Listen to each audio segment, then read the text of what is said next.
Welcome back to my channel. I'm Matt, the creator of Airbnb-Uncovered.com and Airbnb Superhost.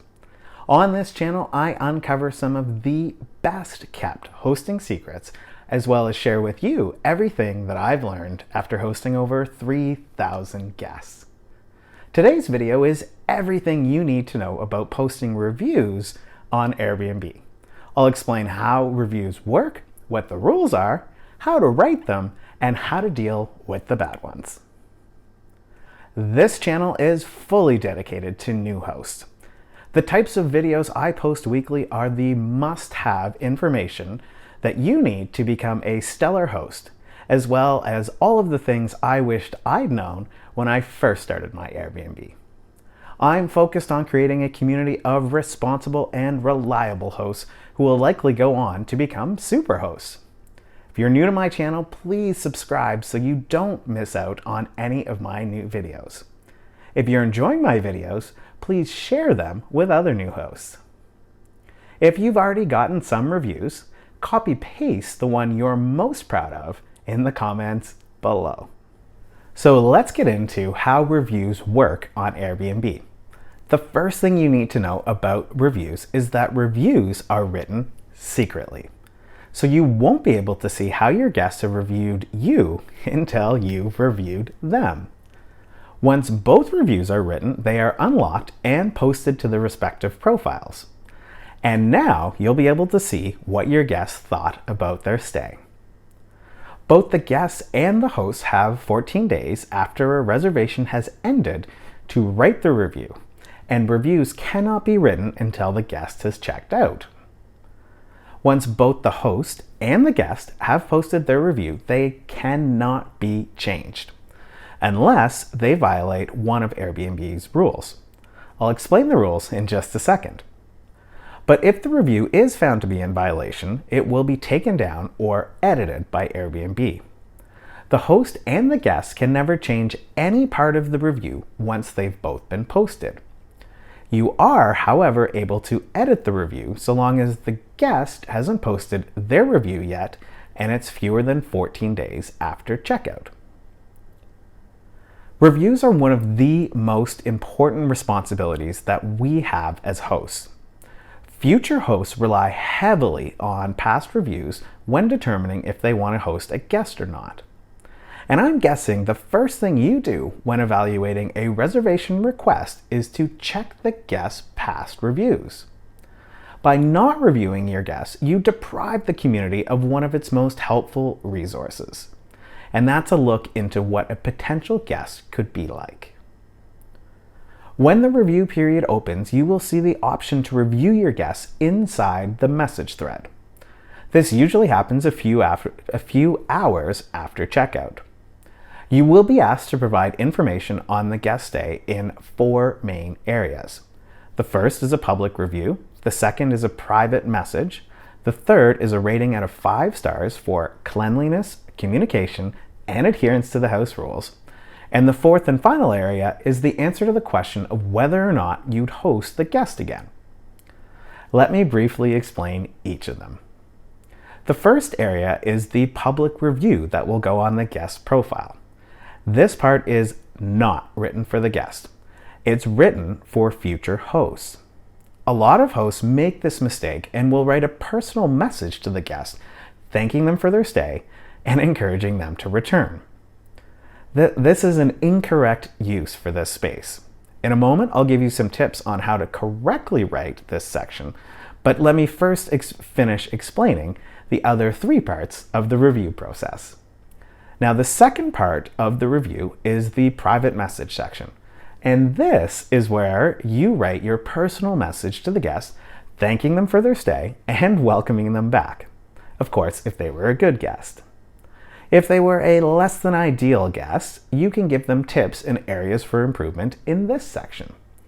This part is only shared with the guest and it's not made public. The third part of the review process is a ranking section with 3 key metrics: cleanliness, communication, and adherence to your house rules. You rate each one of these out of 5 stars. Finally, the last question is whether or not you would host this guest again, either yes or no. While this question appears to be innocent, your answer to this question could impact the guest's future ability to book on Airbnb. If you select no, the guest may no longer meet the eligibility requirements for instant booking if the host has selected the option for previous host recommendation as a part of their instant booking criteria. Many new hosts struggle with the public review, and I often think it's because the host is worried about repercussions from such a public statement. Don't let this deter you. Reviews should be factual, fair, and truthful. Airbnb provides some guidelines of what not to say, but they don't give a ton of guidance on what you can say. And I'm going to go over both. Violating the rules of what not to say could get your review deleted, and that doesn't help anyone. So let's first start with what you can't say. Don't make it too personal. Leave out a guest's religious, political, or societal views and anything negative about their character or personality. Definitely do not comment on race or sexual orientation. Do not name call, attack, or use any profanity. Occasionally, guests can be infuriating, but don't let that cloud your review.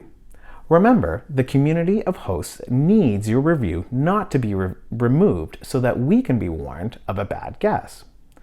And finally, don't comment on past reservations or past hosts. A good example here would be to say something like, "I don't know how this guest's past host could stand him." Don't do that. I'll put a link in the description below to Airbnb's official page outlining their guidelines for reviews. There's a couple more things I generally avoid when writing reviews. I try to keep my opinions and feelings to a minimum.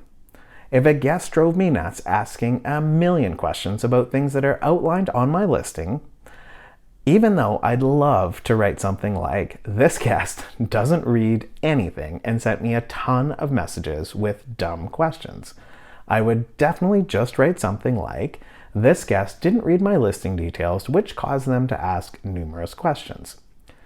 This way, I'm helping the next host be prepared for lots of questions and keeping my own subjectivity out of it. Now that we know what we can't put in our guest reviews, what can we put in them? I write my reviews in the most matter-of-fact way possible. The number one thing I always do is give an accurate account of how the guest's stay went. I see lots of questions from hosts who'd hosted less than ideal guests, and they want to know how much of the bad experience they should include in their review. And it's usually because they're worried about being mean. I say include all of it. But do it in a matter-of-fact and a non-judgmental way. By covering up a guest's misdeeds because you want to be polite, you're actually hurting the next host by exposing them to unnecessary risk. You're also telling the guests that the actions that they took in your home are acceptable, and they'll probably continue doing it on future stays. Guests know there's a review process on Airbnb, and they should be prepared to have their actions publicly documented. To help frame my reviews, I center them around 3 key areas: cleanliness, communication, and observance of the house rules. These are the same areas that you will be asked to rate out of 5 stars further down in the review process. In my reviews, I note how well the guests communicated with me leading up to the reservation, during it, and after it. Then I accurately describe the condition I found my home in after the guest left. So if it was messy, I note that. If it was clean, I say that too. Finally, I include if my guests followed my house rules or not. If not, I say which ones if they were major ones that they didn't follow. I always include whether or not I recommend the guest for future stays in the written part. I always mention the guest's name at least once in the review. I mention their name on purpose because it can help to identify fraud. Very rarely, a guest account on Airbnb can be hacked. Often when this happens, the hacker will change the details of the account to match their own. So if I see a request with one name and the reviews all point to another, I do more investigating. Sidebar here, when a guest is part of a group booking, only the primary guest name is shown. The fact that it was a group booking will only be shown under the review, and you can almost always only see it when you're logged in on your computer, and it's usually not shown on mobile. Let me give you a couple examples of the types of reviews I would write. In the case of a super guest, I would say something like, John was an ideal guest. He communicated clearly leading up to his stay and during it. He left my home in pristine condition and followed all of my house rules. I recommend him to future hosts. Since the large majority of my guests on Airbnb are excellent, I often just copy-paste this review and change a few details to suit the exact situation. If I hosted a less than ideal guest, I specify exactly what was less than ideal about the guest in a matter-of-fact way and without judgment. My review would read something like, Eric was a mediocre guest. Communication was hard and I only received the details of his arrival and departure at the last minute. On checkout, I found a messy condo and stains on my linens. I would not host Eric again. Notice how I left out all of my own opinions in this review. I didn't say how frustrating it was for me to only receive his check-in details at the last second. I didn't say I was disappointed or angry that this guest treated my home with disrespect. And I didn't go into details about what types of stains I found on my linens to give this guest a measure of privacy. Although I didn't gloss over exactly what happened out of fear of retaliation from the guest. Instead, I was honest and factual. I alerted future hosts that this guest isn't ideal for home sharing. Sometimes being factual in your reviews requires thick skin on your part. Guests may not be happy about how you've reviewed them, and that's okay. You are doing your part to build a community of responsible hosts and guests. I generally just ignore any follow-up messages from guests who I've given a bad review to. I've found that over the years when I try to explain the review, guests just continue to argue with me. Remember, a review can't be changed once both sides have written it, so there's really nothing to argue about. But how do you deal with the review that you got that is unfair? First, check to see if the review violates any of the rules. If it does, contact Airbnb to see if it can be removed. At the same time, provide an explanation of what happened. Airbnb allows you to leave a response below every review, and it's in this space where you outline what happened from your perspective. If the guest complained about something that was broken, but that you fixed it, then say so. If a guest didn't like your hosting style, then comment that you're upfront with your guests and the details of how you host are in your house rules. Sometimes guests may try to extort a good review out of you.